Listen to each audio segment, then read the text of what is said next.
시편 89편을 함께 읽었습니다. 이 시편 89편은 제 3권의 마지막 시가 되겠습니다. 시편 150편을 총 5권으로 우리가 나누어져 있다고 이미 알고 있는데 그 중에 이 80편이 마지막 3권의 마지막 시가 되었습니다. 참고로 이 89편은 52절까지 되어 있잖아요. 굉장히 긴 시입니다. 시편에서 150편 중에 119편, 그죠? 가장 길고, 그리고 78편, 그 다음에 오늘 읽은 89편이 세 번째로 긴 시입니다.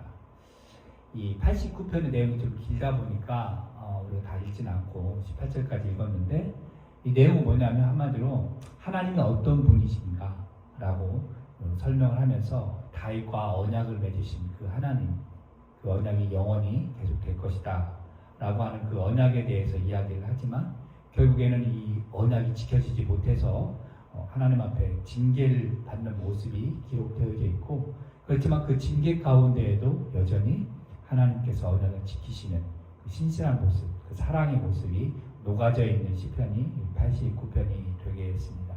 자, 그러면 오늘 한번 본문 들어가서 보면 1절과 2절에 보면 무슨 내용이냐면 인자와 성실이 영원하신 그 하나님, 그분을 찬양하겠다라고 고백하고 있는 내용입니다. 한번 1절과 2절 다시 한번 제가 읽겠습니다. 내가 여호와의 인자하심을 영원히 노래하며 주의 성실하심을 내 입으로 대대에 알게 하리이다. 내가 말하기를 인자하심을 영원히 세우시며 주의 성실하심을 하늘에서 견고히 하시리라 하였나이다. 영원히 찬양하겠다라고 한 거예요. 하나님의 인자와 성실을 영원히 찬양하겠다, 대대히 말하겠다라고 이야기를 하고 있습니다. 이 영원히 찬양하겠다라고 하는 것은 무엇이냐?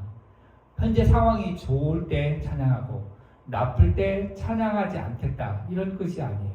그러니까 상황이 상관없이 언제나 하나님의 인자하심과 성실하심을 찬양하겠다라고 시인이 선포를 하고 있는 거예요. 근데 이 89편 38절 이하에 보면 상황이 좋지가 않습니다. 왜냐하면 다윗과 맺으신 그 하나님의 그 언약이 깨어지면서 이스라엘 백성들에게 징계가 임하는 거예요. 그러니까 고통스러운 상황이 있는 거예요.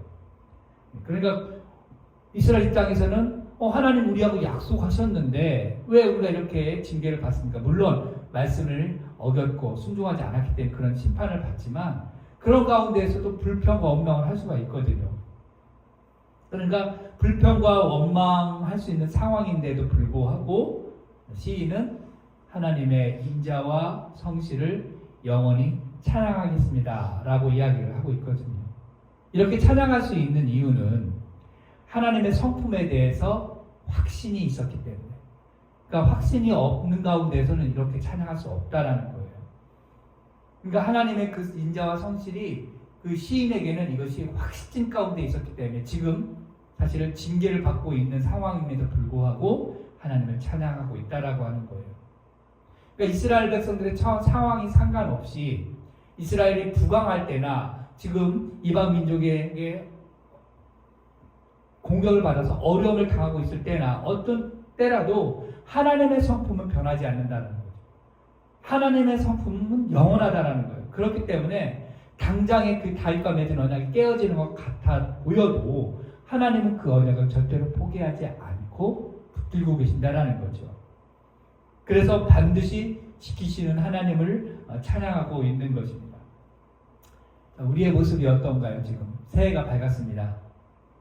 여전히 우리의 모습 가운데, 우리 삶 가운데는 별로 나아진 게 없을 수도 있어요. 오히려 더 나빠질 상황이 될 수도 있습니다. 좋아졌다면, 잘 됐다면, 잘 되고 있다면 하나님 찬양하기 굉장히 쉽겠죠. 그러나 우리의 상황이 여전히 불투명하고 경제가 어렵고 사회적으로 전반적으로 고통 가운데 있는 내 삶이 전혀 나아지지 않은 그런 상황, 악화되고 나빠지는 그 상황이라면 하나님은 오히려 원망하고 불평할 수 있을 수도 있어요. 그런데 오늘 시인처럼 우리는 우리의 상황과 상관없이 하나님의 인자하심과 그 성실하심을 찬양하며 살아야 된다라고 하는 거예요.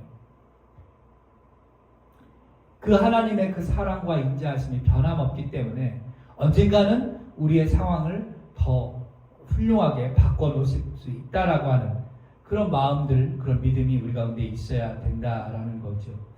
오늘 3절에 보시면 또 이렇게 말씀하십니다. 주께서 이르시되 나는 내가 택한 자와 언약을 맺으며 내 종 다윗에게 맹세하기를 하면서 언약을 맺은 이야기를 쫙 해주십니다. 그러면서 하나님이 어떤 분이다 라고 하는 것을 시인은 보여주고 있습니다.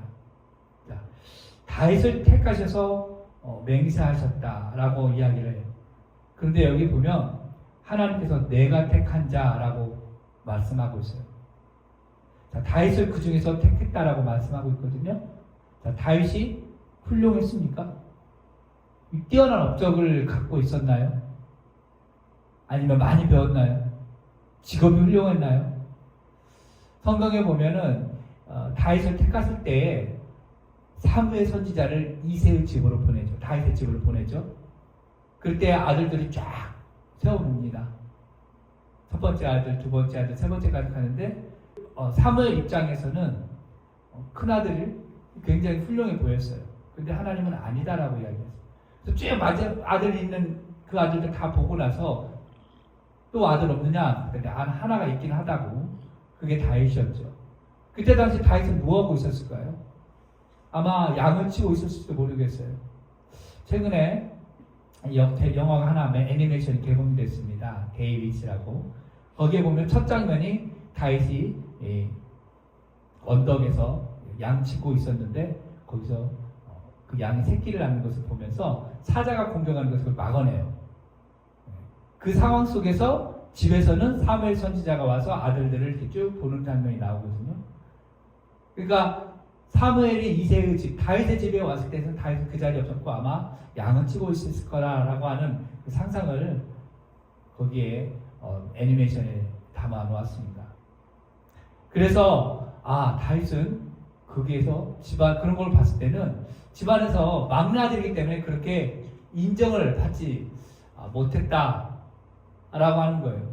그러니까 세상 사람들을 보기에 집안에서도 그렇게 뛰어난 아들이 아니었었는데도 불구하고 하나님이 일방적으로 다윗을 택하셨다라고 하는 거예요.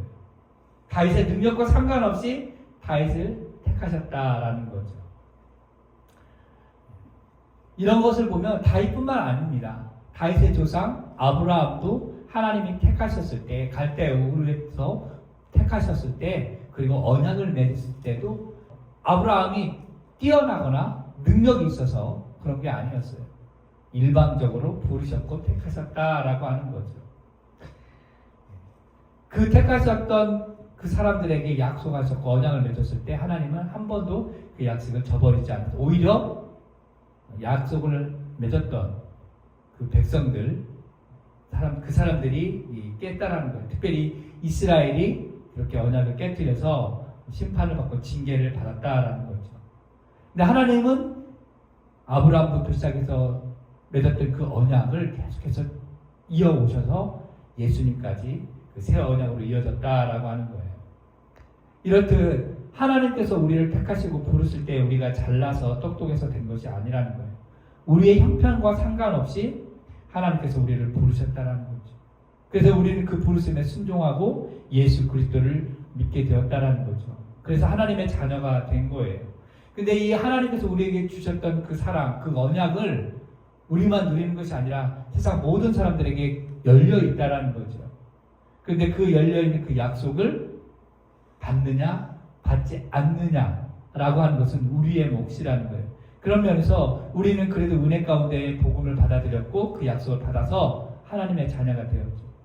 여전히 세상에는 이 하나님의 약속을 거절하고 받지 않는 사람들이 너무너무 많다라는 거죠. 어쨌든 우리가 이 하나님의 그 언약, 그 약속을 받았기에 하늘나라의 시민, 천국 백성이 되었다라는 것이, 이것이 은혜이고 축복이라는 거죠. 나의 의로, 나의 공로로 하나님의 그 약속을 받은 것이 아니라는 거죠. 복음이 우리에게 들려졌고 우리는 그것을 단지 믿음으로 나아갔기 때문에 그 약속에 합당한 삶을 살기만 하면 된다라는 거죠. 오늘 14절 말씀 보면 굉장히 중요한 말씀이에요. 사실 89편에서 핵심 구절을 말하라 그러면 14절이라고 생각을 합니다. 14절 한번 보시면 의와 공의가 주의 보좌와 보좌의 기초라 인자함과 진실함이 주 앞에 있나이다 라고 말하고 있습니다. 하나님께서는 의와 공의로 세상을 다스린다는 거예요. 의라고 하는 것, 이건 뭐예요? 올바름, 정의로움을 말합니다. 그럼 공의는 무엇이냐? 법적인 기준, 법적인 판단을 이야기할 수 있어요. 만약에 하나님께서 의와 공의만 있는 분이다 라고 생각한다면 이 세상은 그냥 심판받았고 그리고 이 세상은 끝나버리는 거예요. 다 지옥 갈 수밖에 없어요. 왜냐하면 하나님 그 의와 공의는 절대로 타협이나 양보 이런 것이 없다라는 거죠. 법적인 기준이기 때문에, 올바르기 때문에 세상의 죄악에 대해서, 악에 대해서는 결코 용납하지 않는다라는 거죠. 그렇기 때문에 누구도 하나님 앞에 감히 떳떳하게 설 수가 없는 거예요. 이 하나님의 의와 공의 앞에서는. 그러나 오늘 하나님께서 거기에 또 뒤에 보면 뭐예요? 인자와 진실함이 있다라고 이야기합니다. 역시 아까도 말했지만 인자와 진실은 하나님의 성품이에요. 의와 공의가 하나님의 성품인 것처럼 인자와 진실도 하나님의 성품이라는 거예요. 이 인자와 진실은 동전의 양면과 같이 항상 등장합니다. 그런 성경 보고 특별히 시편에서 많이 보면 하나님의 인자와 성실 또 인자와 진실이 함께 간다라는 거예요. 그래서 인자는 누누이 말씀드리지만 히브리어로 헤세드 이건데 실패하지 않는 언약적 사랑. 그리고 진실은 뭐냐면 이게 히브리어로 에메트라고 하는데 이건 뭐냐면 변하지 않을 뿐 아니라 믿고 의지할 수 있는 것. 믿고 의지할 수 있는 진리. 이것이 진실이라는 거예요. 그러니까 89편에 나오는 이 다윗과 언약을 맺은 하나님은 올바름과 그리고 정확한 법적 판단 기준이 있을 뿐만 아니라 동시에 언약적 사랑, 실패하지 않는 언약적 사랑과 우리가 믿고 의지할 수 있는 변함없는 분이라는 것을 말씀하고 있는 거예요.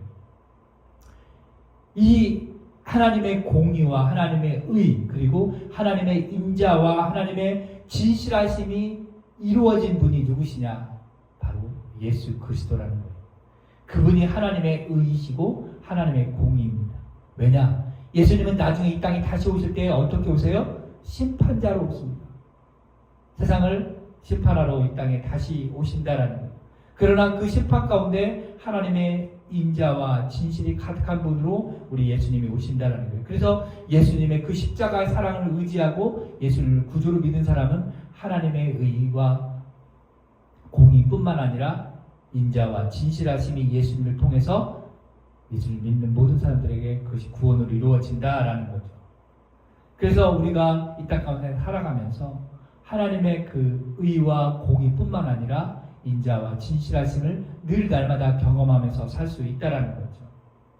이것이 우리 가운데 전해져 있고 이것이 복음이라는 거예요. 그러면 나만 그것을 누리면 되느냐? 그렇지 않아요. 우리 상황이 어떠하든지 우리 주변의 이웃들이 어떠하든지 그들에게 하나님의 의와 공의가 되시고 또 인자와 진리가 되시는 예수 그리스도 그 십자가 사랑을 우리가 전해야 되는 거예요. 그래서 우리가 영원히 하나님을 찬양할 수 있는 겁니다. 이 말씀을 정리하면요. 89편이 길긴 하지만 간단하게 말하면 하나님의 그 인자와 그리고 성실하신 우리가 영원히 찬양해야 될 것입니다.